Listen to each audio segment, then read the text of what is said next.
यन्यस्तदण्डो गतावैरुभीयति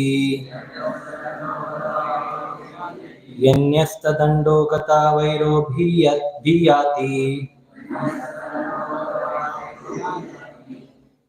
Prabhuji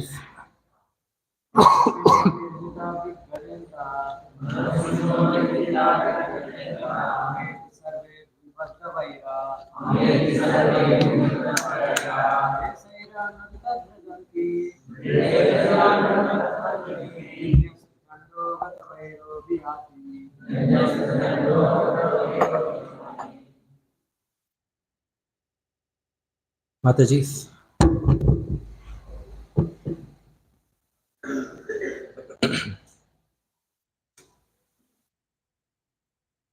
Translation and purport by His Divine Grace Srila A.C. Bhakti Vedanta Swami Srila Prabhupada. Jai Srila Prabhupada.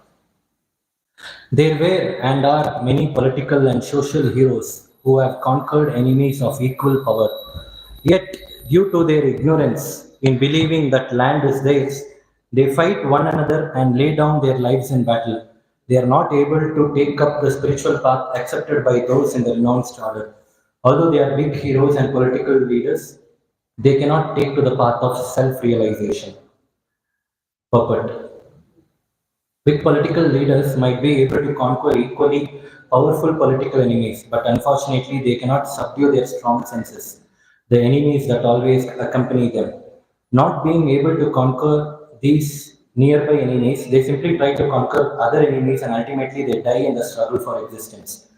They will not take to the path of spiritual realization or become sannyasis. Sometimes these big leaders take up the guise of a sannyasi and call themselves Mahatmas, but their only business is conquering their political enemies. Because they spoil their lives with the illusion of this is my land and my family, they cannot progress spiritually and attain liberation from the clutches of Maya.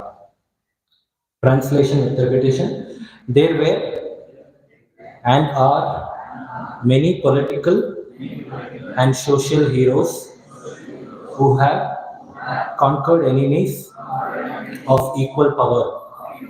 Yet, due to their ignorance in believing that the land is theirs, they fight one another and lay down their lives in battle. They are not able to take up the spiritual path accepted by those in the renounced order. Although they are big heroes and political leaders, they cannot take to the path of spiritual realization. Srila Prabhupada ki. Om Ajnanatimidandasya Gnananjanashalakaya Chakshurunmilitam Mena Tasmai Shri Gurave Namaha.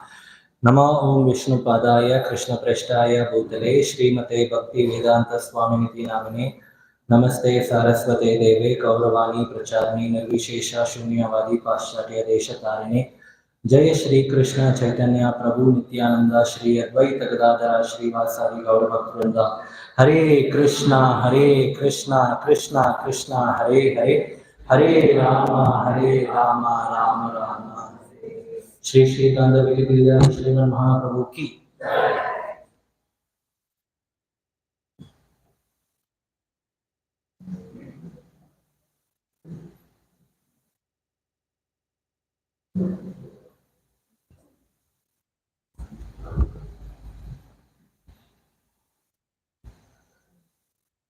Hare Krishna.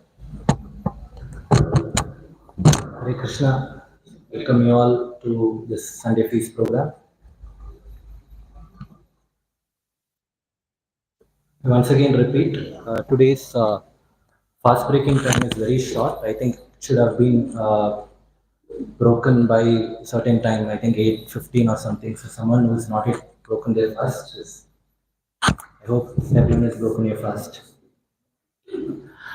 Okay, so I want to thank all the devotees who gave me this opportunity to glorify Srimad Bhagavatam. Although not qualified, I just take this opportunity as my self-own purification and also a chance to learn and also serve the devotees.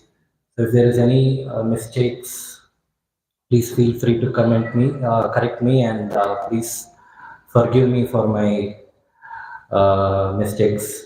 Thank you, Hare Krishna. And with your blessings and prayers, I will be able to speak something glorifying Srimad Bhagavatam. 13th chapter, this is 5th canto, 13th chapter. So it's a conversation between Jadabharata and King Raghugana. The conversation started actually in the last chapter itself, the 12th chapter. In 12th chapter, Jadabharata is talking about the qualities of pure devotees. Most of the chapter, Jadabharata speaks about qualities of pure devotees and the importance of associating with pure devotees. Actually, in 12th canto, last shloka, last shloka translation goes like this. This is spoken by Jadabharata. Jadabharata says, simply by associating with exalted devotees, anyone can attain perfection of knowledge, and with the sword of knowledge can cut to pieces the illusory associations within this material world. Through the association of devotees, one can engage in the service of the Lord by hearing and chanting, Shravanam Kirtanam. Thus, one can revive his dormant Krishna consciousness and, sticking to the cultivation of Krishna consciousness, return home back to Godhead even in this life. So, this is how he ends the last chapter. And in 13th chapter, Jadabharata continues to instruct Maharaja Raghugana. And in this chapter, he speaks about the activities of the conditioned soul in this material world.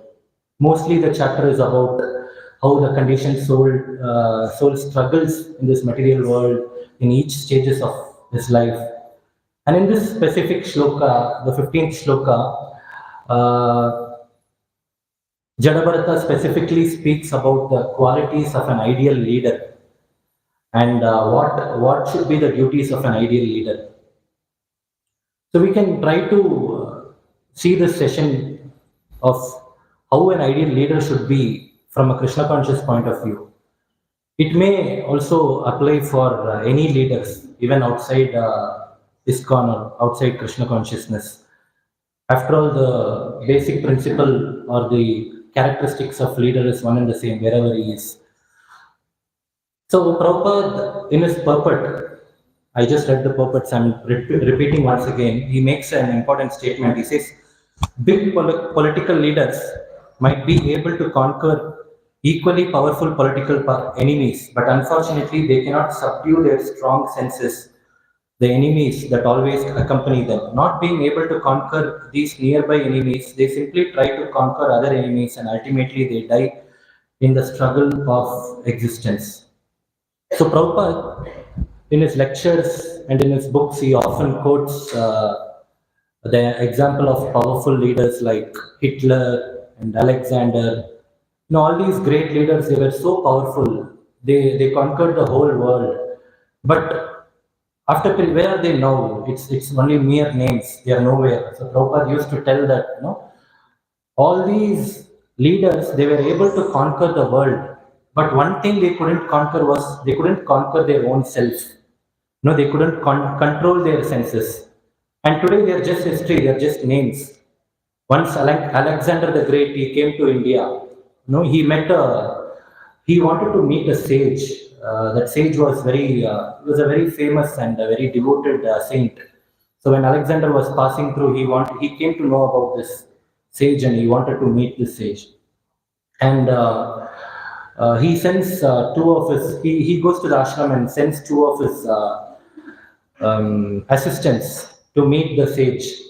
So the sage was in deep meditation, he was chanting, and he said, I cannot come now because I'm in meditation.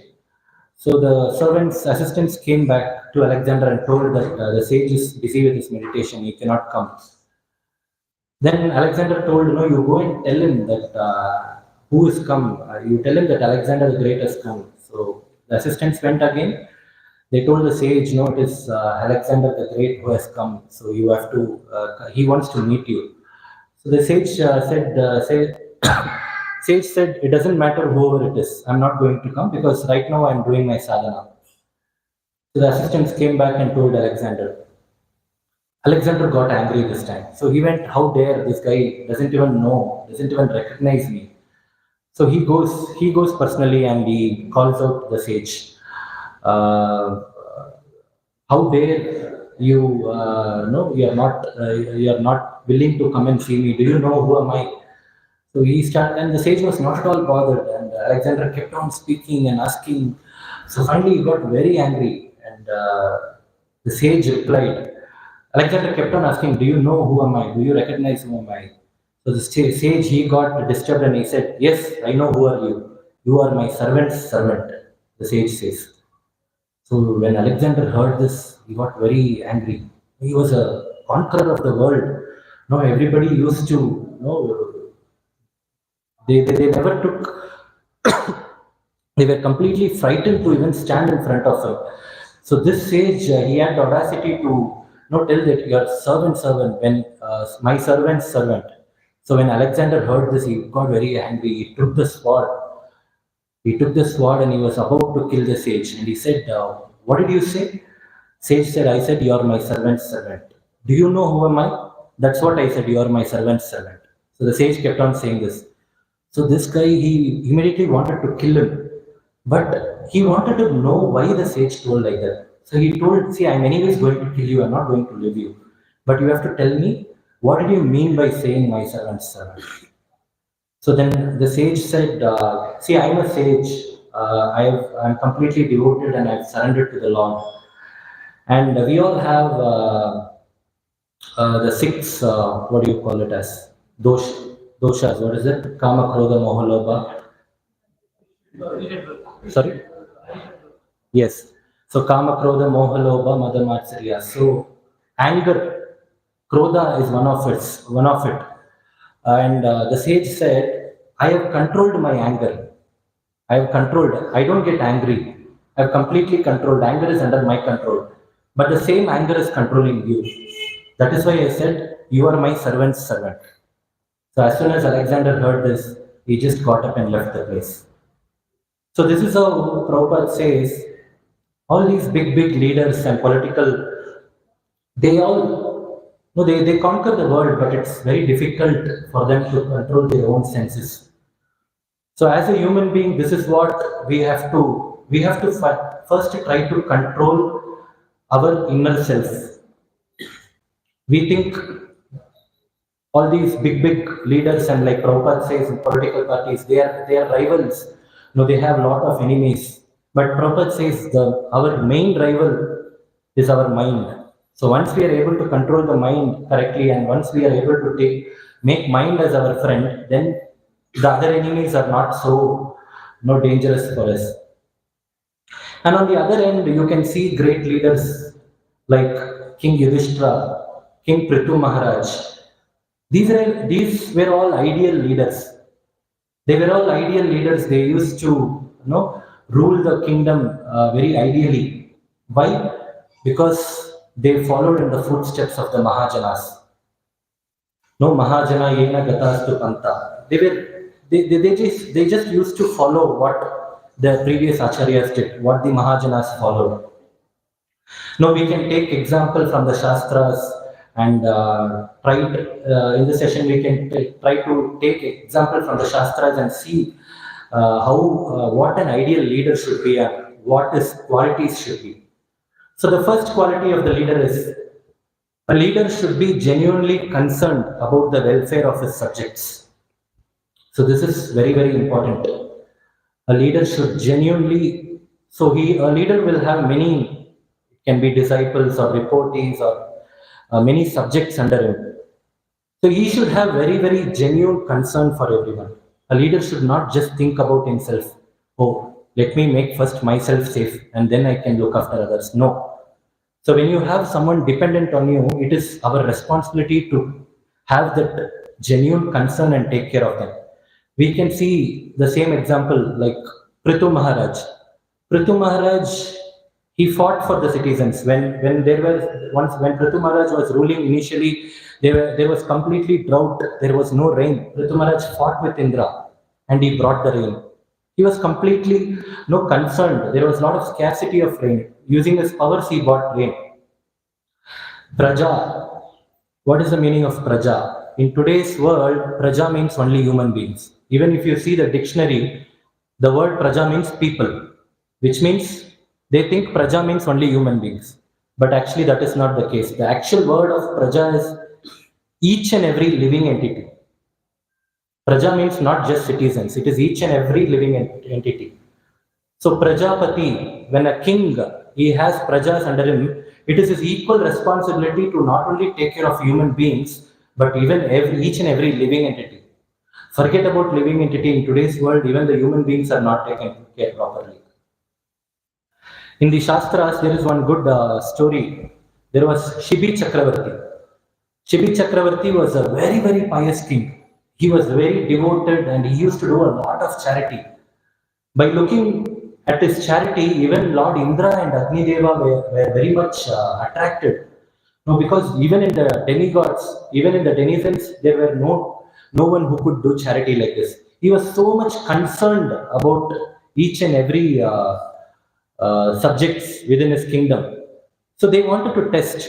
Indra and Agni Deva wanted to test Shibi Chakravarti. So what they did is, Indra took the form of an hawk, eagle, and Agni Deva took the form of a pigeon. And they wanted to test Shibi Chakravarti, and the hawk started chasing pigeon. It wanted to kill and hunt the pigeon.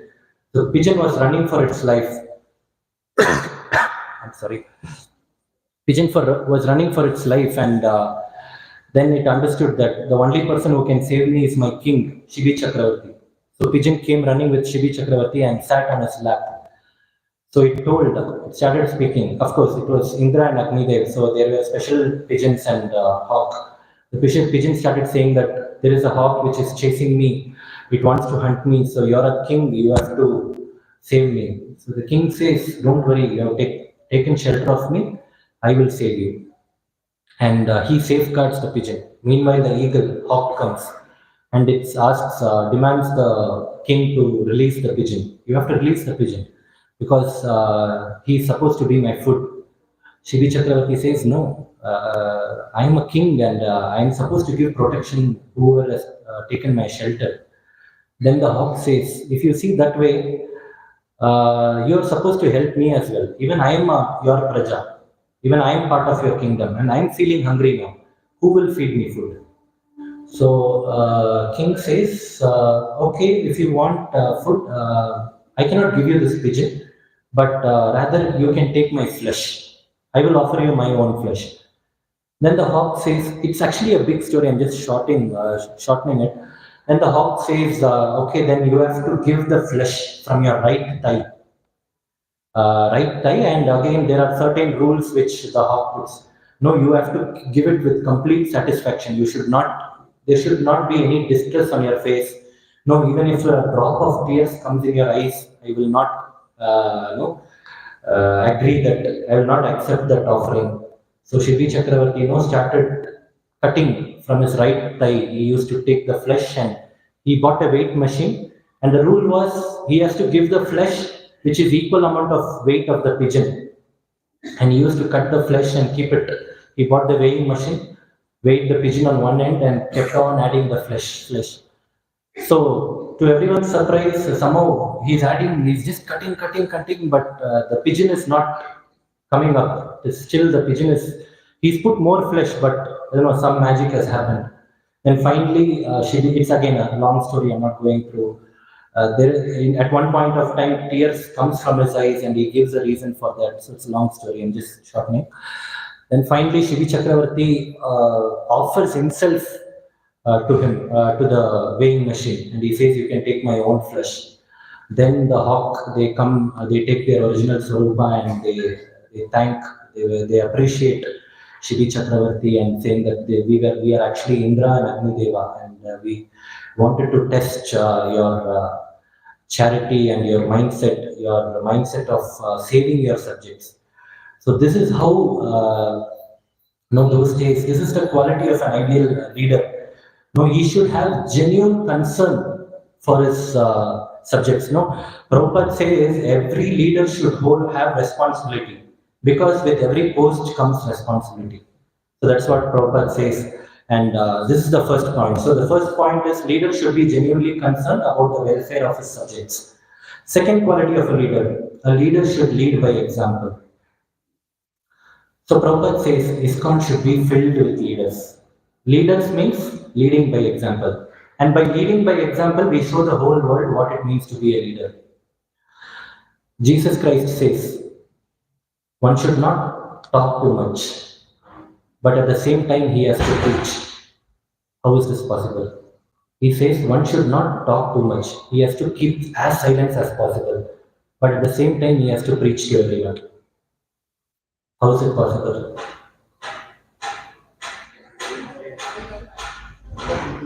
Yes, by our example, by our own example. So this is what this pure devotees, if you see, they don't talk too much. If you just see them, or if you just by looking at them, just by association, just by looking into way their activities are, we automatically get attracted. So that is very, very important. We have to lead by example, achar prachar. So when devotees are very sincere and very serious, representing the Guru Parampara, very sincere to our spiritual master, following his instructions, and always representing, not keeping us in the center, always representing the Guru Parampara and keeping Krishna in the center, then automatically Lord will send devotees to us. Automatically they will become attracted to the movement, they become attracted to the process. We don't have to go behind them each time and speak a lot of things. No, it is just by our own practice they get attracted. So this is leading by example. Leader should lead by example. Third one, a leader is not attached to the position. A leader is not attached to the position. So we see that an ideal leader will not worry about his position. No, today he might be a king. Tomorrow he might be lose it, not due to some other scenario. But whether today is a leader or not a leader, whatever situation is, his behavior will not change.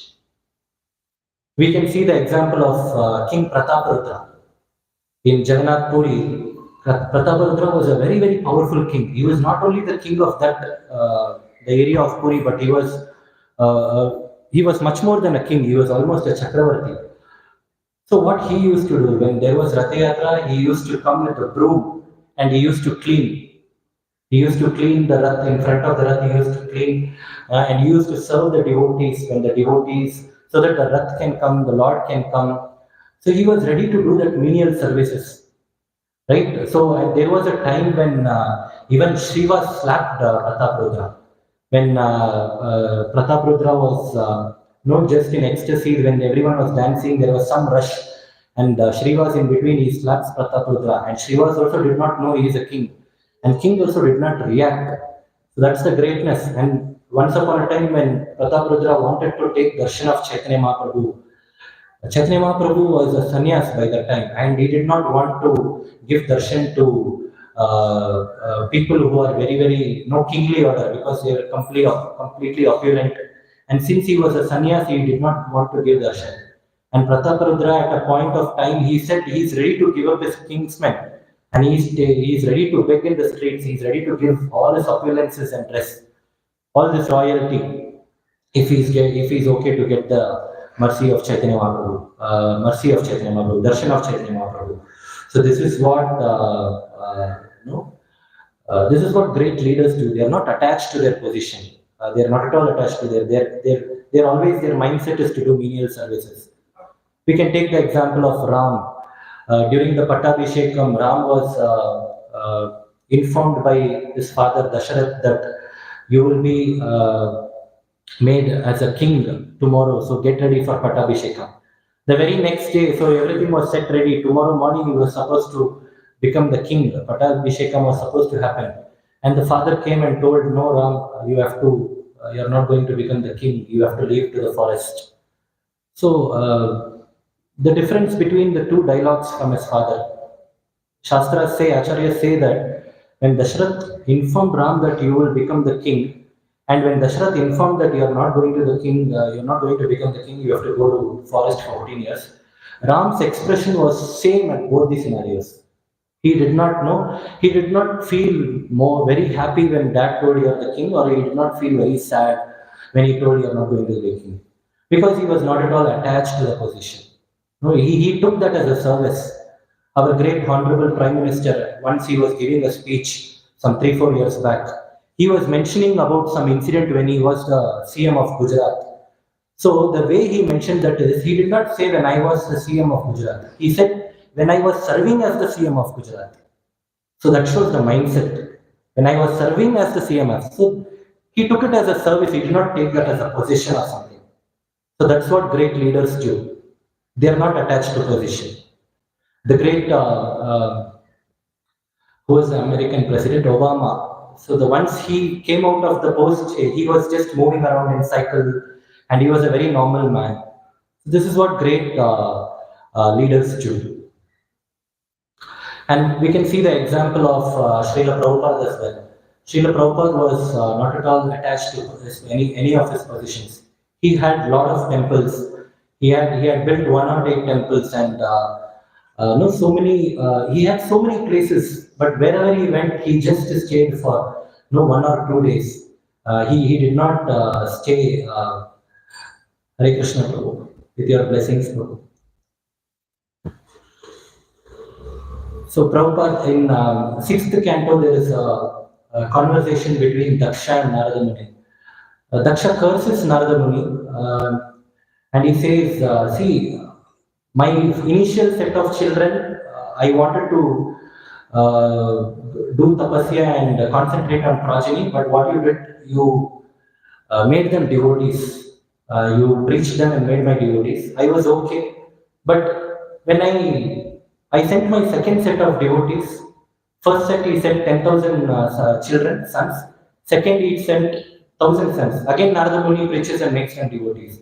Daksha says, see, first time it is fine, understandable, but second time I am not going to leave you, because what you have done is, you have completely made them brahmachari.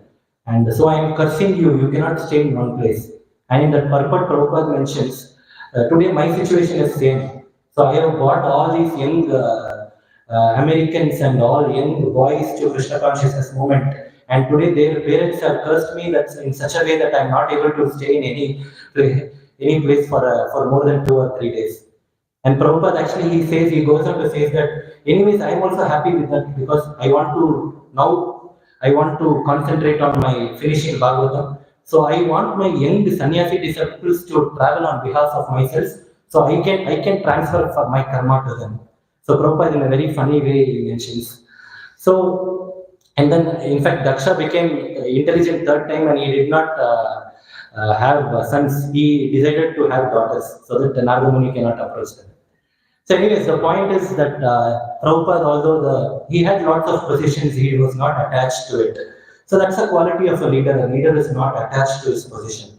Now in Kali Yuga, it's very difficult for us to see this quality, because generally they are attached to this position. Especially a leader will work only when he is winning.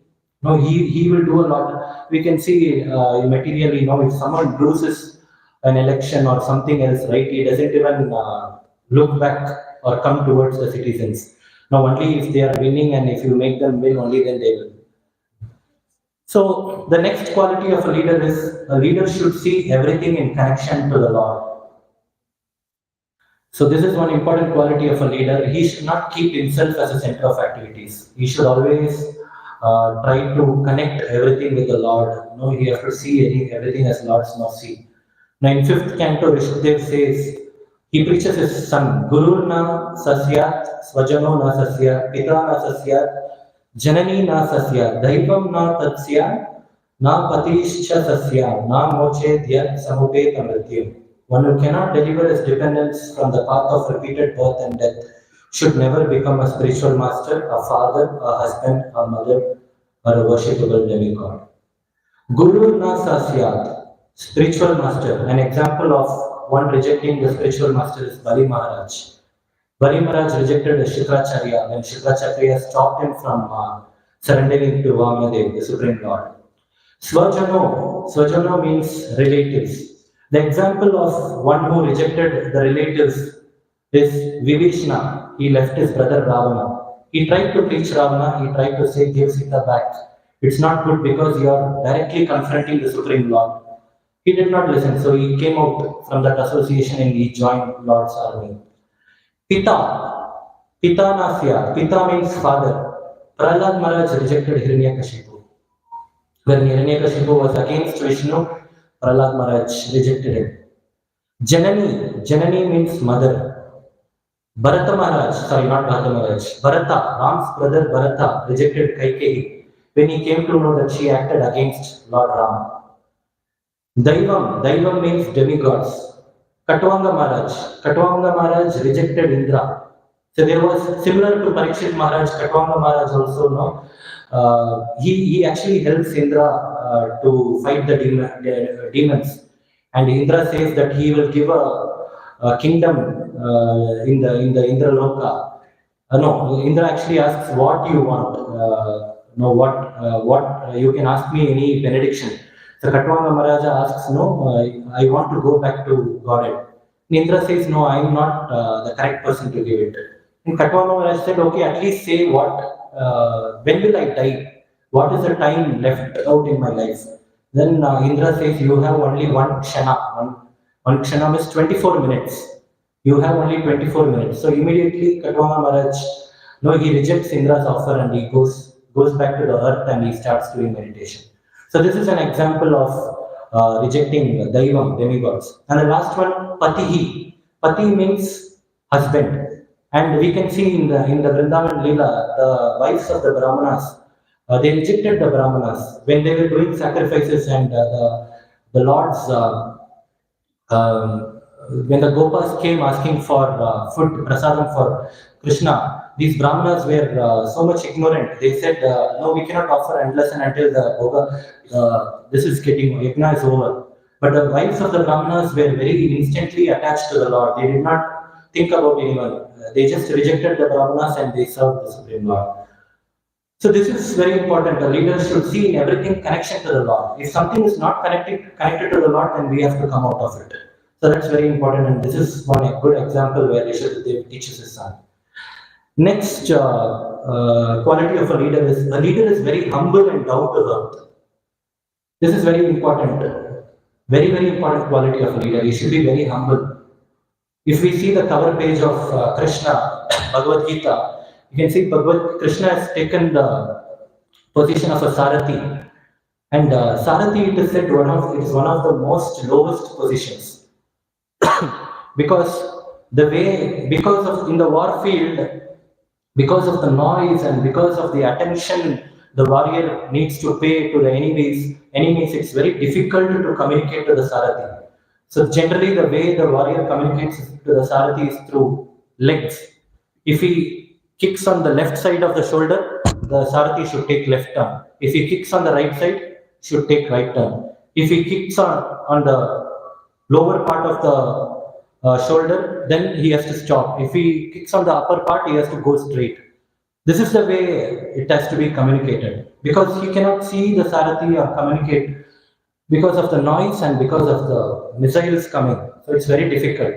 So Krishna, not just for one day, it's for 18 days, he took the position of the Sarathi, and he is the Supreme Lord. He was the Supreme Lord and he did not think about anything. This is what humility means. This is what a real leader does. He is very humble. Humility, many of us think humility means, oh Prabhu, no, I am nothing in front of you, no, I don't know to do Kirtan, I don't know to do Aarti, I don't know to take class. No. Humility is not feeling low about oneself.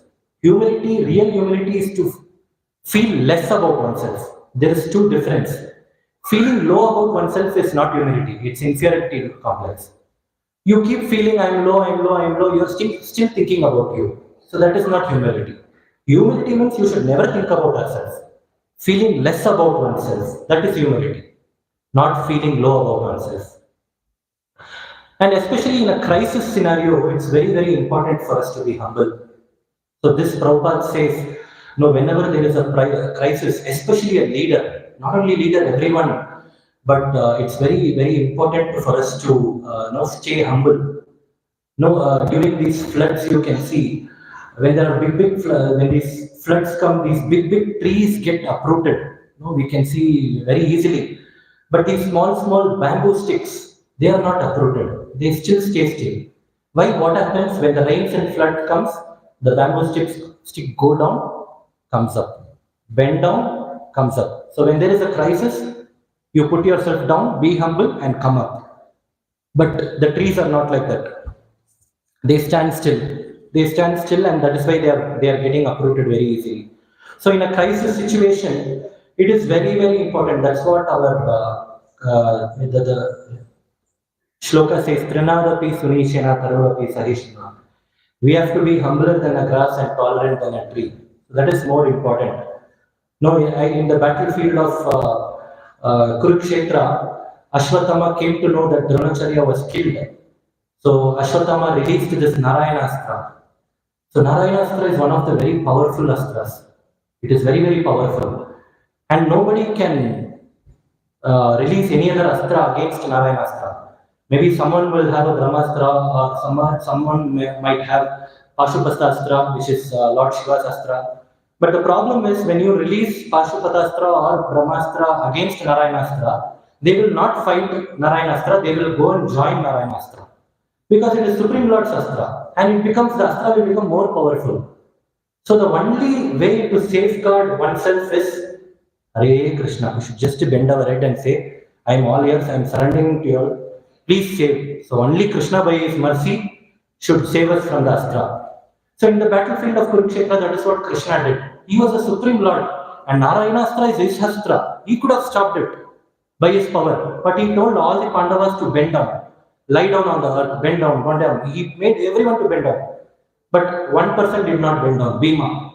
Bhima was standing. Oh, what big astra this is? Let me see. I'm going to, along with the astra, I'm also going to kill Ashwatthama. So he just stood still. And the Narayana is coming with full force. And Krishna, it was a crisis. He has to handle it. And what he did is he caught hold of the head of Bhima and he pulled him down. And that's how Bhima was saved. And Krishna, he doesn't have to do that. He can just make the direction change of that astra. Could have done. But this is what he wanted to show the world that it's actually very important to be humble during the crisis situation. And that's what the Lord did. And one more important point of being humble during the crisis situation is we can learn a lot of things. This is very, very important. The actual learning happens when we are in crisis. When things are everything fine, when everything is going very nicely, very good, we don't have time to learn. We are very busy. It's only during our failures we learn a lot of things. It's only the failure makes us to learn and correct things. So this crisis time, what happens when we are humble during the crisis thing is not only that we are humble, we also learn a lot of things, and we make sure that we don't commit the mistakes next time. That is why it's very important. We all have to be thankful to Maya. We all see Maya as like a villain. No, hey Maya, why this Maya is there? If Maya is there, it was not there. No, it was been so nice. No, that's not the fact. If Maya is not there, none of us will surrender to Krishna. Because we are not at all in Maya. No, we are not at all put into the illusory energy. We are not at all struggling. So we'll enjoy life. And Krishna has actually shown mercy on us, and he has created this Maya. Only because Maya is keeping ourselves under our control, we are realizing the difficulties of this material world, and that's the reason we are surrendering to Krishna. So in fact, we have to be thankful to Maya. And we have to actually see Maya as our friend and pray to her in a humble state that, no, you are somehow very strong and I am weak. Somehow by your mercy, we have to pray for even Maya's mercy also. No, somehow by your mercy and Lord's mercy, so that I'm nothing, I'm not able to do anything. Nothing is in my hand. So all I can do is only just surrender to the Lord. So this is how our mindset has to be. So the leader is very humble and down to earth. That is one. The next quality of a leader should be flexible. Leader should be very flexible, meaning he should not stick to his position. A leader should be contribution oriented. He should not be position oriented. So this is very, very important. What does it mean? What does it mean that a leader should be contribution oriented? So he should not be position oriented. Which means whenever there is some requirement or something, he has to come down and contribution. He should not say, "Oh, this is not my profile. I am here. I will do my work, whatever suits my profile. I won't do other things." No, that's wrong. A great example again in Bhagavad Gita. Krishna is the supreme personality of Godhead. What he did when time came, he took the position of a Sarathi. He took a position of the Sarathi. Arjuna was confused. Time came, he became a teacher. He came up. He taught Bhagavad Gita. He instructed Bhagavad Gita. Again, he went back as a Sarathi. So he was flexible. He became a Sarathi. He served as a charioteer. When time came, when Arjuna was confused, he became a teacher. He spoke Bhagavad Gita. Again, he became a Sarathi. So this is what a leader has to do. He should not stick to his position. No, he should be more of a contribution oriented. So it is said that Prabhupada says leader is the one who is more contributing in nature. He generally contributes and then he takes a back step. It's like a salt. It's like a salt in a diet. No, whenever there is some nice paneer sabji, we all say, "Wow, so nice paneer sabji. So taste it is." We don't say, "Wow, the salt is tasting so nicely." We all forget the salt, right? But at the same time, when the salt is not there in paneer sabji, we say, "What? There is no salt only." When there is no salt, we'll point out the salt. But when everything is correct, we won't point out the salt. So this is how a devotee and a leader should be. He has to contribute, but he has to take a back step. There was a story in Mahabharata to again Barbarika. It's a big story. Barbarika is actually a grandson of Bhima. Bhima's son is Gatotkaja. Gatotkaja's son was Barbarika. Barbarika was so powerful that in the entire battlefield, the only person who he cannot defeat is Bhishma Dev. Other than Bhishma Dev, he's got a special vara from Shiva where he can kill anyone in the battlefield apart from Bhishma and Krishna.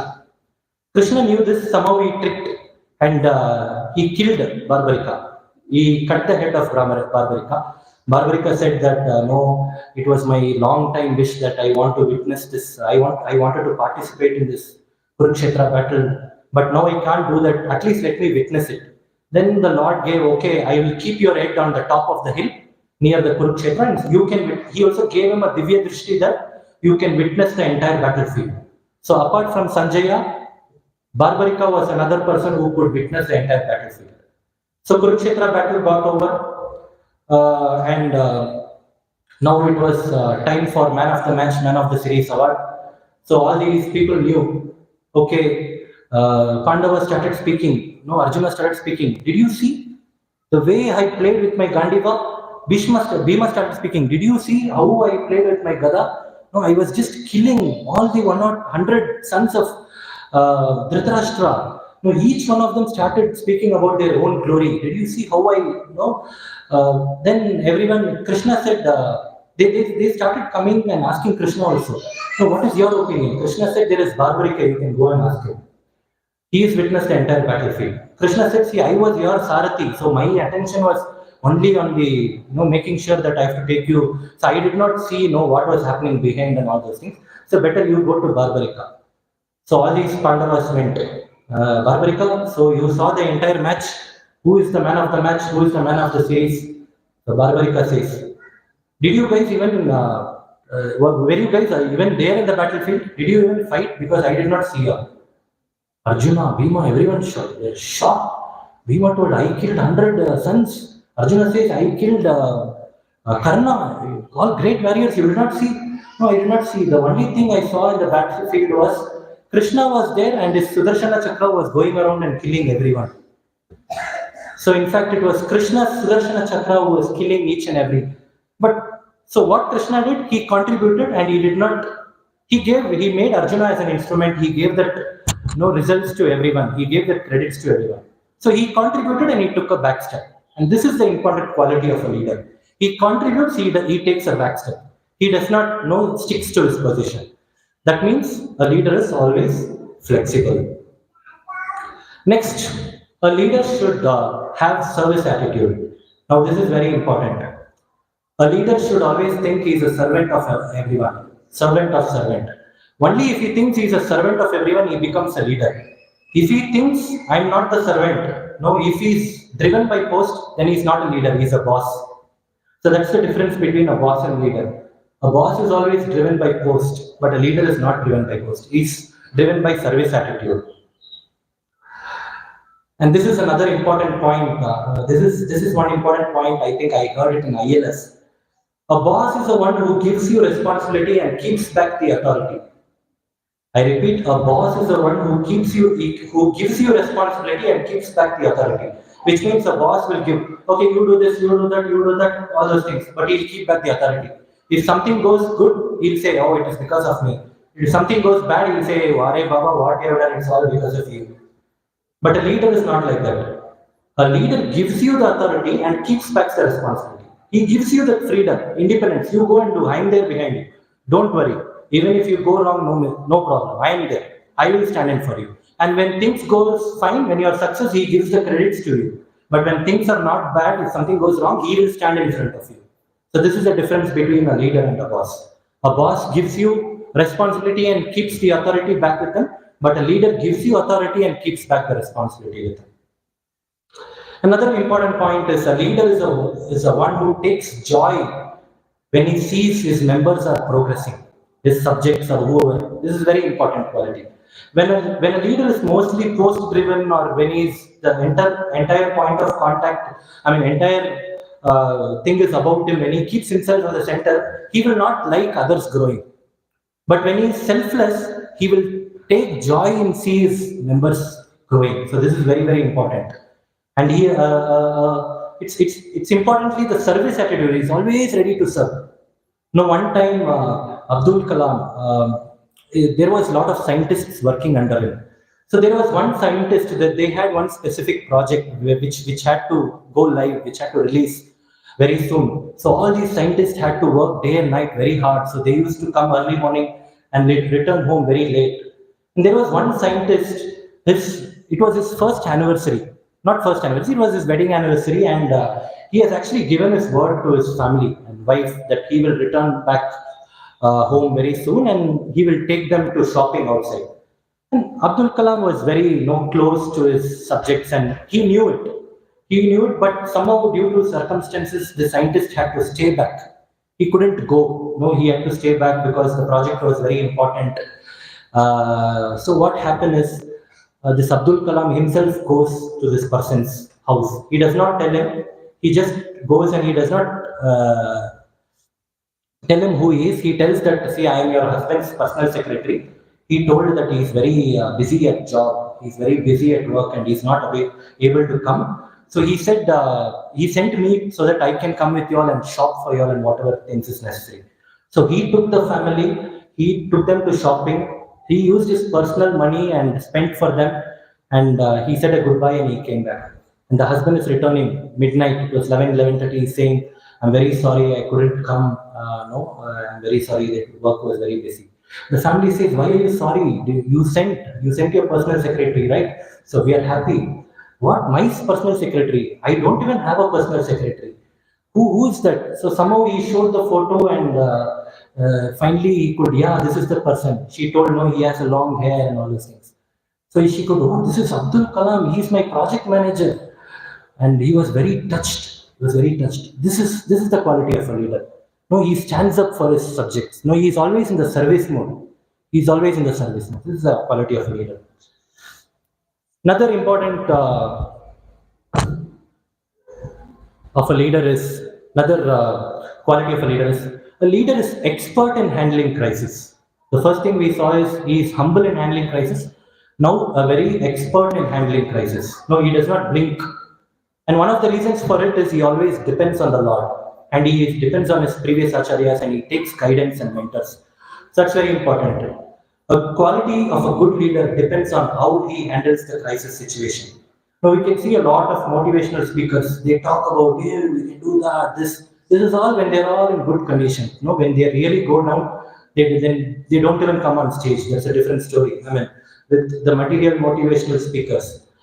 No, this is very, very important. No, handling the crisis situation by not, no, we have to be very calm. No, Karna got this very powerful weapon from Indra. Now, when he gave this Kavacha Kundala to Indra, Indra was very much impressed, and he said, I will give you a weapon where if you use that, whoever you think and whoever's name you think and you read that weapon will go and kill that person. So he has had this powerful weapon, and he shot an arrow towards Arjuna. So what Krishna did, it was a crisis situation. Using his leg, he just pressed the chariot. So the chariot went down, the wheel of the chariot went below the earth, and it bent, and the arrow which was supposed to hit the neck of Arjuna, no, Arjuna goes down, and the arrow hits the crown of Arjuna. And that way Arjuna was saved. So crisis handling. And there was one more time where at the end of the battle of Kurukshetra, the normal custom is the chariot driver gets down first, and then he goes and opens. You can see, right, there is some no VIPs are coming, the drivers will get down, and then they will open the car door, and the VIP will get on the car. So this is how it's actually a custom and etiquette which happen in the battlefield as well. Once the battlefield is completely successfully completed, the charioteer gets down, then he opens the door of the warrior who's sitting behind. He holds the hand and brings them down. That's the etiquette. You're not supposed to do otherwise, because that, which means it's offending the warrior. So in this case, what happened? After the battlefield, Krishna said, Arjuna, you get on first.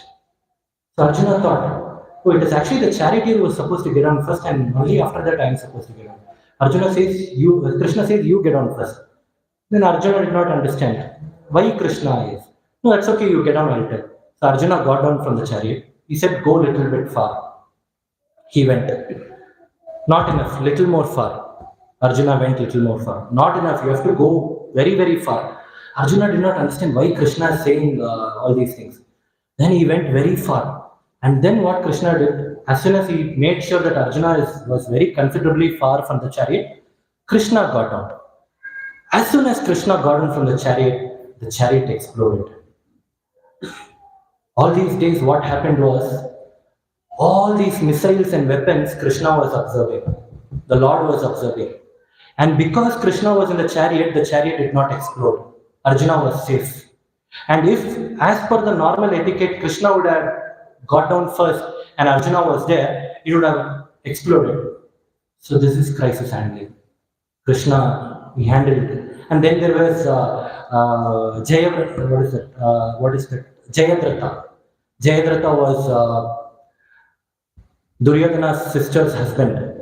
So the Arjuna says, by today sunset, he gives a word, Jayadratha, I am going to kill you. If at all I am not able to kill you, I will jump myself into the fire.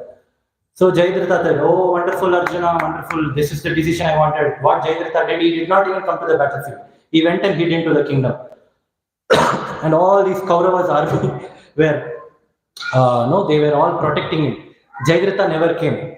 Crisis, the sun is going to set. And everywhere, all the Pandavas were shocked. No, Arjuna is going to die.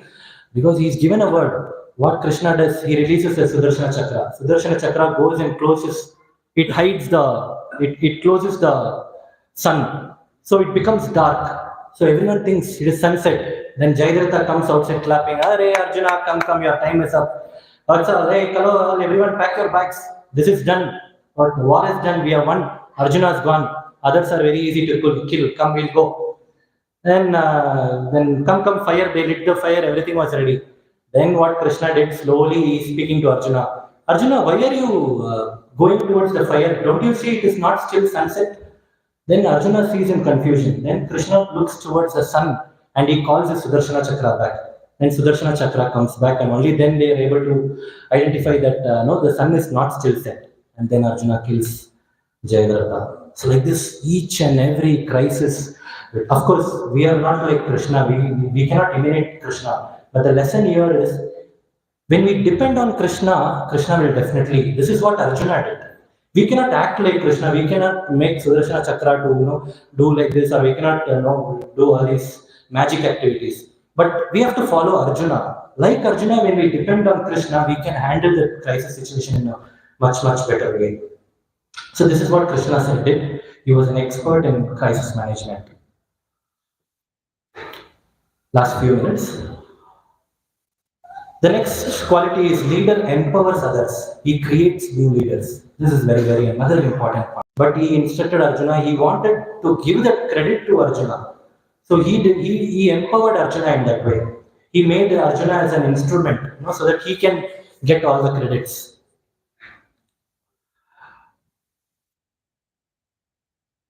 So the leaders who don't empower their subjects are the ones who are always insecure.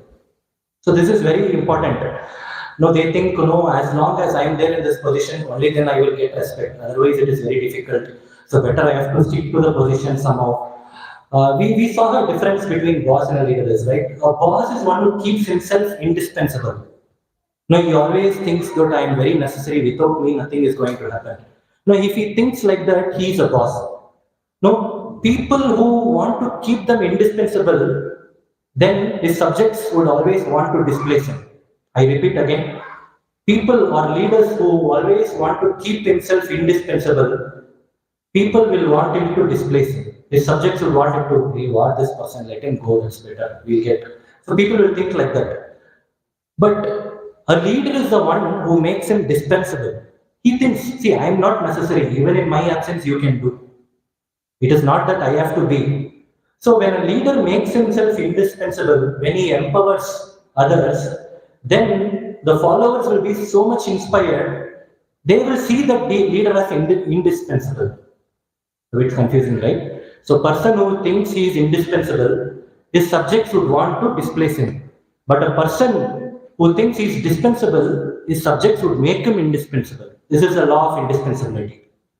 So we have to, a leader should be like that. He should not think that, no, I am the one who is running the show. I have to think if I am not there, it won't be done. It's not like that. No, Ram empowered the Vanar Sena. Vanar Sena were very, very, we say Aniru Seva, right? They are very, very small in nature. But he still did the squirrels could only pick up small stones, whereas Hanuman and the other Vanaras could pick up big rocks. But still, what Ram did is he inspired them. No, yes, go ahead. So this is how he empowered the Vanar Sena. And Srila Prabhupada also empowered his disciples. When the movement was established in the US, he wanted to start the movement in UK. He sent his three very dear Grahastha disciples, Gurudas and Yamuna Mataji, Shyam Sundar Prabhu and Malati Mataji, and then who's the other one, Janaki and Mukunda Prabhu. So they all went and they started, and by the mercy of Prabhupada, Prabhupada empowered them, and they got in touch with George Harrison, and then the movement started like fire in UK. This is what great leaders do. They empower. They don't take everything on their head. They just empower and they create leaders. So that is very, very important. And it's another important quality of a leader is a leader always deals with people, but a boss always deals with things. Very, very important. A boss always is worried about situations and things, but a leader is always worried about people, because people are very sentimental in nature. They can always respond back. They can reciprocate because you are playing around with their sentiments. So it's very important to keep people in our mind. So they have to be our first priority, and not things come secondary. Once you satisfy the people, automatically the things would be taken care of. And the last point is, how many points we discussed? I think we will just go one by one. A leader should be, first one is leader should be genuinely concerned about the welfare of subjects. Second, a leader should lead by example. Third, a leader is not attached to this position. Fourth, a leader should see everything in connection to the Lord. Fifth, a leader is very humble. Sixth, a leader should be flexible, not position oriented, should be contribution oriented. Sixth, a leader should have service attitude. Seventh, a leader is expert in handling crisis. Eighth, a leader empowers others. Ninth is empowers others. And the last point is It's a very important point. A leader should not act independently. This is very, very important, especially as Bhakti Riksha leaders, as sector leaders, or circle servants. That's why we call ourselves as servants. Sometimes we become leaders and we have people around us. We take care of them, but one thing we tend to forget is we forget to take guidance. This is very important. What happens? Someone is made a leader, all of a sudden, he stops taking guidance from others. So this is very, very important point. When you are a leader, it does not mean that you are leader for you are leader for a certain people, but above you there is another leader. Just like you are training them, it is your equal responsibility to take guidance and mentors from your leader. Only then we are safe in Krishna consciousness. As the moment when we start acting independently, with thinking that now I am a leader, I am a circle servant or Bhakti Riksha leader, I can act independently, then we are doomed. This is very, very important. A leader does not mean that there is no one above you. There is definitely above you. So a Bhakti Riksha leader will have a sector servant will have a circle servant will have a temple president. So we have to keep taking guidance and we have to be under the mentorship and guidance of someone. Only then we can become successful leaders. I'll just end with this story. Ram in Ayodhya, he went to, Vishwamitra takes Ram and Lakshman to Mithila. So there is, he somehow tricks and takes, he wanted Ram to get married to Sita. It is Sita's Swayamvar. So Ram wins the Swayamvar and Sita was, now Janak Maharaj says, okay, now you may please marry my daughter. Ram says, no, please wait. I have to ask two people, permission from two people. One is my Guru Maharaj, Vishwamitra. Second is my father. My father doesn't know. According to him, I have just come to assist Vishwamitra Mani. He doesn't know that I have come to a Swayamvar. So I have to call this one. So Acharya says, if it was anyone else in that situation, the amount of beauty that Sita had, he would have thought, hey, father and all, we'll see later, go. Let me marry first. Then I'll just somehow convince my father. How can I leave such a beautiful lady? So whoever it was, apart other than Ram, he would have definitely married. He couldn't have waited for even short time because he would have thought, oh, by the time I go and come, my father, someone else comes and wins the Swayamvar, it is gone. So, but Ram did not do that. He was a Dhira. He said, wait, I have not yet taken a decision. Let me talk to my father. And it is said that Sita Mai also loved that characteristics of Ram. She was even more impressed because she thought, oh, my husband is such a Dhira that he wants to check with his father and only he is not like someone who is holding the sari behind a woman and coming. So it's not like him. So he's such a Dhira. So this made Sita even more liking or loving Ram.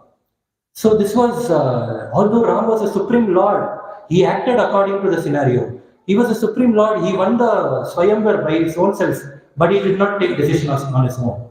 He asked his superiors, he considered his superiors. And by his father's and guru's mercy, by their permission, only then he went forward. So this is very, very important. Gajendra was in a crisis. So he also he did surrender. So these are all the important lessons. We went through around 10 points of the quality of a leader, and this shloka specifically, Jadabharata speaks about what an ideal leader should be to Raghuramana. And somehow by the mercy of previous acharyas, by mercy of Guru Maharaj, Srila Prabhupada, and all the Vaishnavas here and senior Vaishnavas, the Krishna Prabhu is also there, I was able to speak something. If something is wrong or if I've mistakenly spilled something, please forgive me and always feel free to correct me.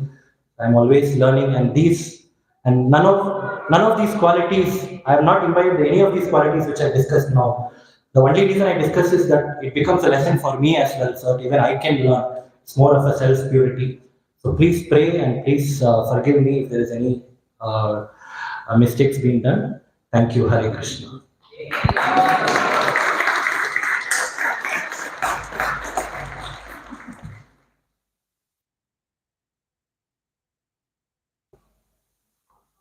If there's any questions on this, I know we spoke topics of leadership. I don't know if I'll be able to answer any questions, but we have an ideal leader with us.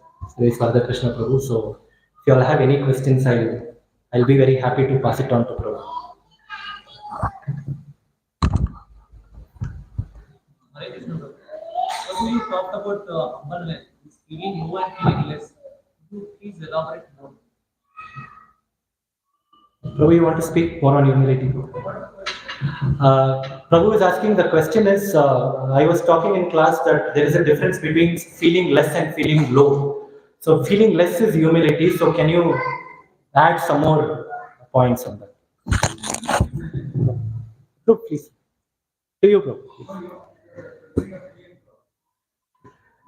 So humility, the actual humility is, at least from a Krishna conscious point of view, like I said, it's very true to think less about oneself.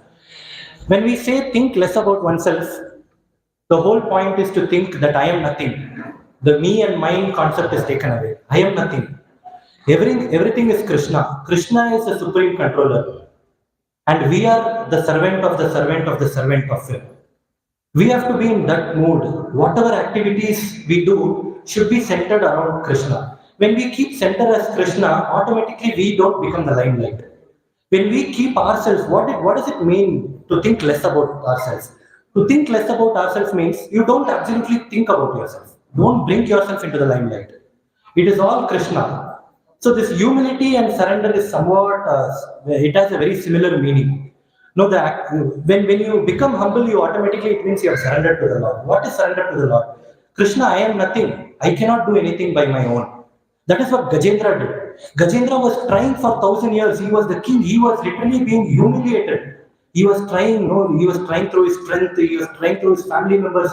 Everybody was saying he had that ego. Initially, he had that ego. Oh, my family subjects are saying, what will they think? I have to somehow try. I have to try. I have to try.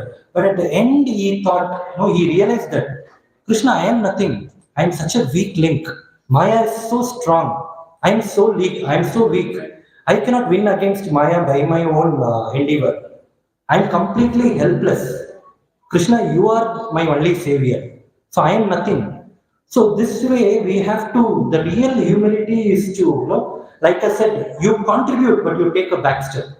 Salt is a good example of humility. The salt, no, it actually adds the taste, but it is taking a back step. It is not coming into the limelight. So that is how we have to develop humility.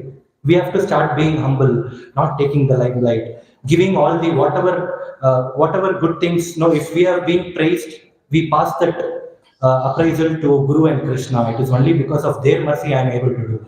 I am nothing. I am nothing. So to think less about ourselves. So that is what this humility is. The basic concept of humility means. To add something more, if Prabhu wishes.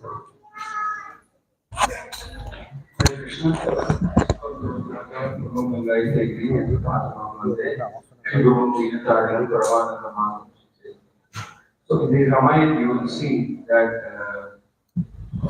practically at the end of every stage of the battle, Lord Rama would, no, you sit there, wait. There may be no questions. I'm just adding something. So Lord Rama would appreciate, genuinely appreciate, describe and appreciate the role played by so many of the Vanara, powerful Vanaras. He would say, he would appreciate Nala, Neela, Sugriva, Hanuman, Angada. Many of them, they are great heroes. Lord Rama would explain, would describe how he was watching in surprise, amazement, appreciation, how much risk they took, how they fought. And then there are times in the Ramayana when Lord Rama says, what I could have done alone. Because of all of you, today we are able to conquer Ravana. You're all there, you're my real arms and legs and etc. So a leader is also recognizing and appreciating every member. I mean, very genuinely, very heartily. Leader celebrates the success of his, I can't use the word followers, of the people in his team. He celebrates that success. So we can see this, like you have mentioned so many other examples. You can see this in the Ramayana and in the Mahabharata also. You can also see this in Srila Prabhupada's mission. He said, I am an old man, what I could have done. Because of all of you young people, today we were able to establish this movement. So humility develops by genuine practice of appreciation. You start appreciating it. It's an amazing quality to have, this quality of appreciation. Well, it brings about so much auspiciousness, so much happiness in your heart, makes your heart very light-hearted. Actually, frees you from the grip of envy and jealousy. And you start appreciating everybody for whatever they're doing in this moment. So, humility, appreciation, they are interrelated, right, Krishna? Thank you, Prabhu.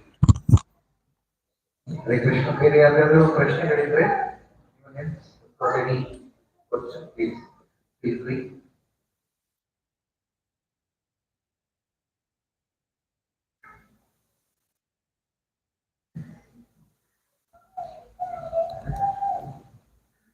Hare Krishna, Krishna Krishna, Hare Hare, Hare Rama, Rama Rama, Hare Hare. I want to thank Sarvabhauma for a very heart-touching lecture he gave. It is a very sensitive topic.